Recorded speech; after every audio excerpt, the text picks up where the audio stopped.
You know, my earliest memory was the day I got polio.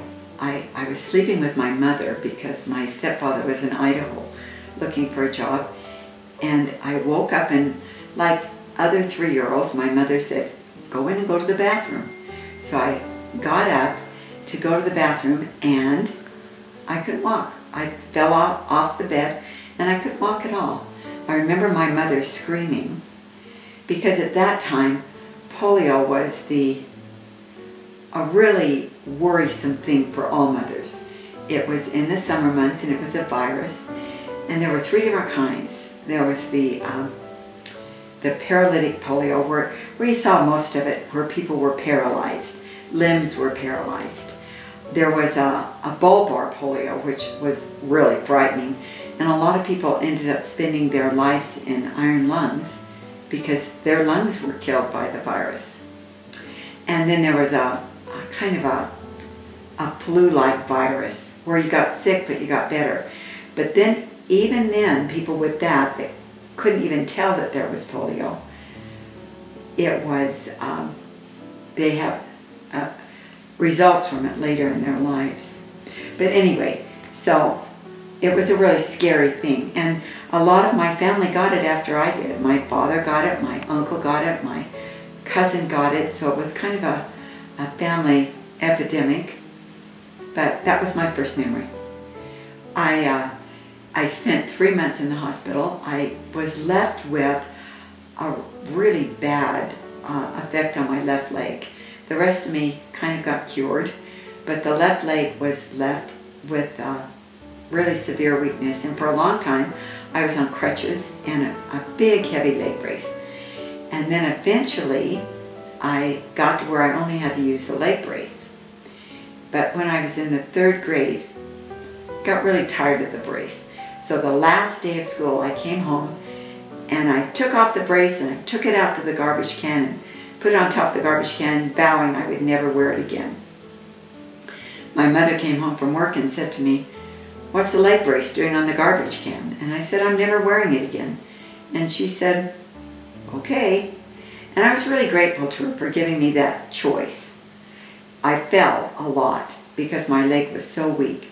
But eventually, as I got toward adulthood, it gained enough strength that I could walk without falling a whole lot. And so I learned to be independent without the brace. What other things did your mother teach you as a consequence that were really, I guess, characteristics that you developed as a result of this challenge? She taught me to be really stubborn. Maybe I was already stubborn, but I remember one day she took me to the doctor in Spokane, Washington, and it was about a 72-mile trip, and so we'd go and see the doctor, and then we'd go out to lunch at this Chinese place that I just loved. I was only 8, but I loved this Chinese place.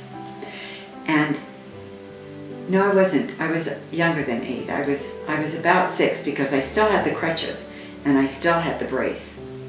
And so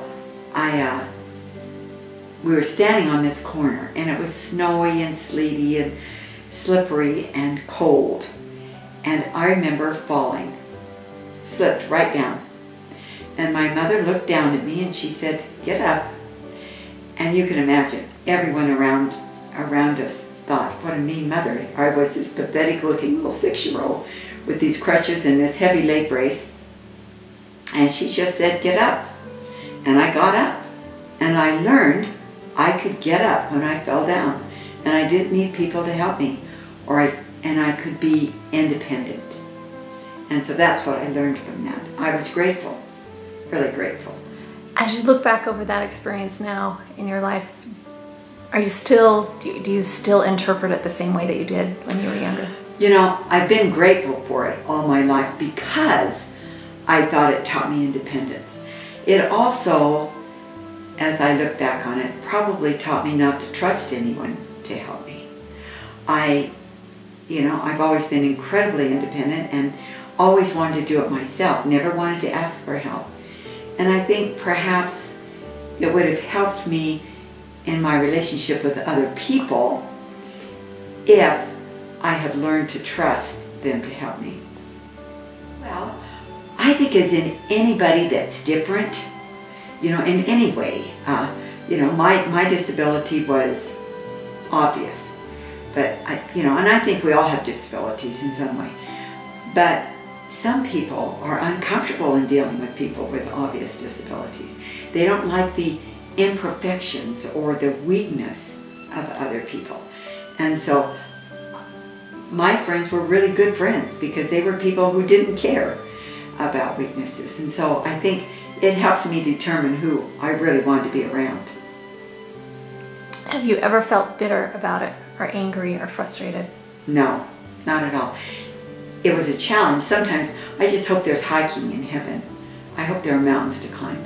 But in my life, as I look back on it, it's been a greater blessing than it's been a trial, because it's taught me so much about life. What specifically has it taught you about life? It's taught me about endurance. It's taught me about being strong and not allowing a little weakness to affect me. I think back on my career. You know, I worked with thousands of children through my career. What a great blessing it was for those children to know that someone that was physically imperfect could do a hard job. You know, I think of it in terms of choosing a husband. You know, I dated a lot of guys. Some of them were really uncomfortable by it. And thank heavens I found a guy that wasn't uncomfortable by it and could just look beyond it.